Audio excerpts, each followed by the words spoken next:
astronautas, seguimos en el Ser Creativo, cuarto congreso de Mentes Brillantes. Estamos con don Mario Alonso Puig. Acabamos de escuchar una interesantísima ponencia suya. Mario Alonso es médico, cirujano, conferenciante y ante todo, Mario, un hombre feliz, ¿no? Yo diría que sí, entendiendo que la felicidad como estado de plenitud la experimento en algunos momentos, no a todas horas. Oye, ¿y esa voz que tienes la entrenas o cómo haces? La verdad es que no, yo creo que eso es una de las cosas con las que, bueno, he recibido ese regalo de la vida, ¿no? Tener una voz que las personas me dicen que está bien, que es una voz que gusta. Gusta. Bueno, tú participas en muchos congresos como este, colaboras en programas de televisión, has escrito, escribes muchos libros, siempre dando muy buenos consejos sobre cómo ser más felices, cómo llevar una vida más plena y bueno, todos los consejos está muy bien, oírlos está fenomenal, pero llevarlos a la práctica es otra cosa, ¿no? ¿Hay consejos para seguir esos consejos?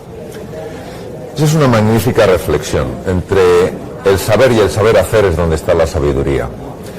¿Sabes lo que pasa? Que cuando una persona se da cuenta de que una idea realmente puede abrir un espacio nuevo en su vida, se encuentra con que para que ese espacio se abra tiene que soportar una serie de incomodidades y una serie de inseguridades. Y yo creo que en muchos momentos, teniendo la capacidad, falta ese poquito de valentía, falta ese poquito de fe, falta ese poquito de audacia para dar el salto. Si desarrolláramos un poquito más esto que me gusta llamar el cociente agallas, un poquito más la fuerza del carácter, estoy convencido de que accederíamos a verdaderos continentes interiores, es decir, descubriríamos mundos nuevos.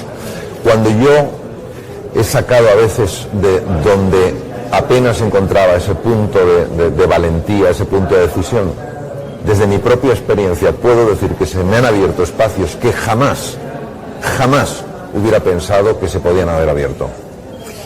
Tú dices que una de las formas para conseguir alcanzar esa plenitud, esa felicidad, es enviarle al cerebro, te lo voy a simplificar tampoco para liarnos aquí mucho, pero bueno, básicamente enviar al cerebro estímulos positivos en situaciones que igual no son tan agradables para nosotros, para hacer una especie de entrenamiento, ¿no? Esto no es complejo, no es como ser un poco falso uno con uno mismo. No, es un razonamiento lógico que está fundado, desde mi punto de vista, en una realidad demasiado reducida. Yo tengo un cerebro, yo no soy solo mi cerebro. Es decir, mi cerebro es una estructura de una complejidad máxima que no solamente emite cosas, sino que recibe estímulos. La mente no puede entenderse solamente como un producto del cerebro, aunque respeto enormemente opiniones de grandes neurocientíficos que dicen que sí, que la mente tiene una base exclusivamente material. Desde mi punto de vista, la mente tiene una base dual, material y de naturaleza no material. ¿Qué quiere decir? Que desde mi convencimiento, desde mi ilusión, desde mi compromiso, yo puedo estar mandando mensajes a mi cerebro para que él reestructure su propia anatomía, su propia histología, su propia conectividad y me ayude a percibir en el mundo cosas que existen, pero que yo no las puedo percibir mientras tenga ese modo de pensar y ese modo de mirar la realidad. Siguiendo un poquito con esto que nos cuentas, que es súper interesante, ayer mismo entrevistábamos a Tony Segarra, hablando con él sabes que es creativo publicitario, y hablando un poquito con él de todo el tema de la creatividad, los procesos creativos en publicidad. Hablamos del factor diálogo interno con uno mismo, ¿no? El creativo tiene que hablar mucho consigo mismo y nos gustaría también que tú nos abrieras en ese sentido un poco tu mente y nos contaras cómo habla Mario consigo mismo. Hay dos tipos de diálogo interno. Está el diálogo que procede del núcleo, del core, de la esencia, que es tremendamente sutil, solo se percibe a través de la intuición, no a través del razonamiento. El razonamiento no llega tan profundo, es una intuición, tienes una percepción de que tienes que hacer algo, ves algo de manera inmediata sin pasar por el razonamiento y sabes que eso tienes que hacerlo. Eso procede de una región del inconsciente que a mí me gusta llamar el maestro interior. Es el centro del ser humano y lo que compartimos todas las personas. Y luego hay una serie de pensamientos automáticos, muchos de ellos incorporados del entorno cultural, y con frecuencia de tono negativo. No puedes hacer esto, esto te va a salir mal, no hay forma de encontrar un camino. Ambos elementos confluyen. ¿Qué pasa? Que es más fácil escuchar el ruido que escuchar el sonido que procede del silencio. En una orquesta es más fácil escuchar los trombones, escuchar los platillos, que escuchar el violín Stradivarius que sutilmente está mandando su melodía. Por eso es por lo que yo recomiendo tantísimo momentos de silencio, momentos de recogimiento, momentos de contemplación, momentos de estar con uno mismo, porque verdaderamente, y esa es mi experiencia, si estás ahí, si te das cuenta de que eres más que tu pensamiento y entras en el silencio, empiezas a tener intuiciones muy profundas de cómo puedes dirigir tu vida para que te dé una experiencia mucho más ilusionante de lo que es el vivir.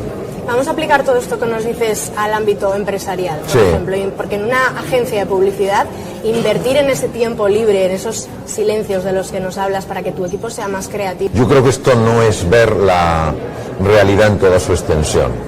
Vamos a ver. Lo importante no es lo que yo consigo inmediatamente, si cuando el tiempo avanza me doy cuenta de que por conseguir eso tan rápido he perdido cosas mucho mejores. Si estamos tan enfocados en el corto plazo que creemos que la reflexión, que creemos que la introspección es una pérdida de tiempo, creo que estamos absolutamente ajenos o alejados de lo que nos dice la realidad. La palabra inteligencia, que es un concepto que revela la capacidad del ser humano para adaptarse a lo nuevo, viene del latín intus legere, que quiere decir capacidad de penetración. Es decir, cuando yo hago introspección, cuando hago reflexión, porque analizo un tema, porque veo cómo puedo darle un giro creativo, yo no estoy perdiendo el tiempo, estoy invirtiendo el tiempo. No comprendo cómo hemos llegado a esta visión tan limitante que nos hace pensar que el no hacer es una pérdida. En los que te paras y reflexionas son para hacer luego con mucha más eficiencia y con mucho más sentido. Fíjate que en nuestro medio de comunicación, en Reason, dábamos un estudio hace poco que decía que los creativos se ven a sí mismos como estancados y como poco valorados en su propia profesión. Claro. Porque dicen, parece ser que el motivo es que no tienen tiempo suficiente ante la carga de trabajo y el volumen de estrés que afrontan cada día, no tienen tiempo para pararse, pensar y dialogar un poco de forma interna. ¿Tú qué crees que puede estar fallando ahí? ¿Qué consejo le puedes dar a esas personas? Pues mira, yo diría lo siguiente, voy a hacer una lectura de Mario Alonso Puig sobre la situación. Nuestra cultura es una cultura muy enfocada en ciertas capacidades del hemisferio cerebral izquierdo. Estructura, organización, una cosa tras de otra, ponerte en marcha, hacer. Lo que hoy el mundo pide, lo que hoy el mundo está demandando es capacidad de ver las cosas de una forma global, capacidad de crear, capacidad de conectar. Eso depende fundamentalmente del hemisferio. Precisa de esa tranquilidad. Si no se da, no se puede exigir a una persona que esté creando algo diferente y mejor y a la vez esté organizando una serie de procesos. Hay un tiempo para cada cosa. No quiere decir que esa persona tenga que organizar, pero en un tiempo diferente. Y por otro lado, esto es importantísimo que se transmita. La creatividad es hija de la pasión. Si no están ilusionados y no están motivados, van a notar inmediatamente una caída de la creatividad.